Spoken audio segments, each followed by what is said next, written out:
বাংলাদেশের কক্সবাজার সমুদ্র সৈকত ভ্রমণপ্রেমীদের কাছে সবসময় জনপ্রিয়। তাই আজকে অনেকদিন পর আবারও যাচ্ছি চট্টগ্রাম থেকে কক্সবাজার। এবারের যাত্রায় আমাদের নন এসি বাসে টিকিট পড়েছিল ৩২০ টাকা। আগে এই টিকিটের মূল্য ছিল ৪২০ টাকা। বর্তমানে ঢাকা চট্টগ্রাম কক্সবাজার ট্রেন চালু হওয়ায় যাত্রী সংকটে আছে বাস কোম্পানিগুলো, আর এই জন্য ভাড়া ১০০ টাকা কমিয়ে এখন ৩২০ টাকা করা হয়েছে। চট্টগ্রাম থেকে কক্সবাজার আসতে আমাদের সময় লাগে ৪ ঘন্টা মতো। বাস থেকে নেমে আমি সরাসরি চলে আসি কলাতলি বিচে। এখন সাগরে ভরা জোয়ার, তাই অনেক বড় বড় ঢেউ আসতে পড়ছে তীরে। আর আজকে হচ্ছে শুক্রবার, সপ্তাহিক ছুটির দিন, তাই অনেক পর্যটকে ভরপুর কক্সবাজার সমুদ্র সৈকত।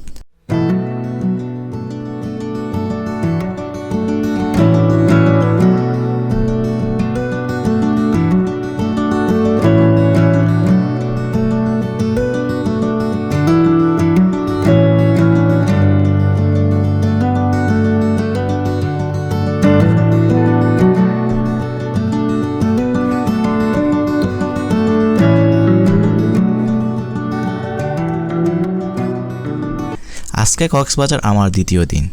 আজকে এই ওয়েদারের জন্য আমার কক্সবাজার আসা।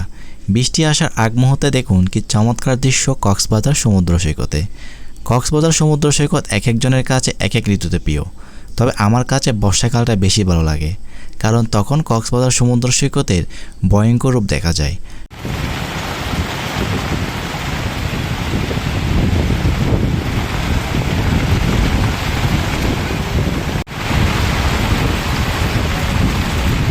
যদিও সে সময়ে সাগরে নামা অনেক বিপজ্জনক, তাই এই সময়ে তীরে দাঁড়িয়ে বৃষ্টিতে ভিজে সমুদ্র সৈকত উপভোগ করার মজাই আলাদা। আপনার হচ্ছে বিকাল ৫টা, আর এই সময় জাস্ট ভিউটা জোস, মারাত্মক লেভেলের ভিউ। একদম কোলাহল মুক্ত একটা সমুদ্র সৈকতের পাড়ে আছি আমরা, কারণ আমরা যে পয়েন্টে আছি এটা সোনাপাড়া পয়েন্ট, আর ওইটা সোনাপাড়া পয়েন্ট সামনে আর কি। এখানে জায়গাটার নাম সোনাপাড়া।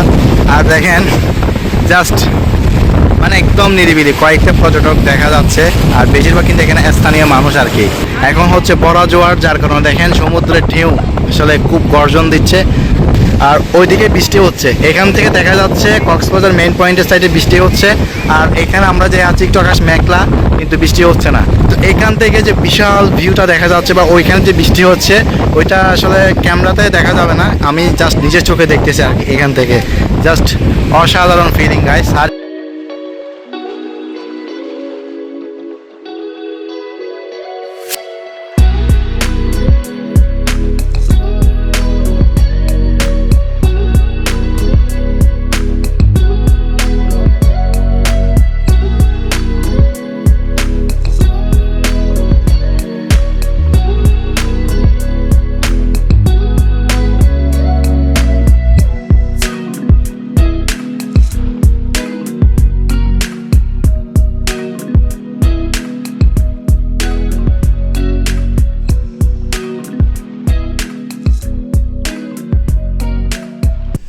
এ ছিল কক্সবাজার সমুদ্র সৈকত নিয়ে আজকের ভিডিওটি ভালো লাগলে ভিডিওটি লাইক, কমেন্ট, শেয়ার করতে ভুলবেন না।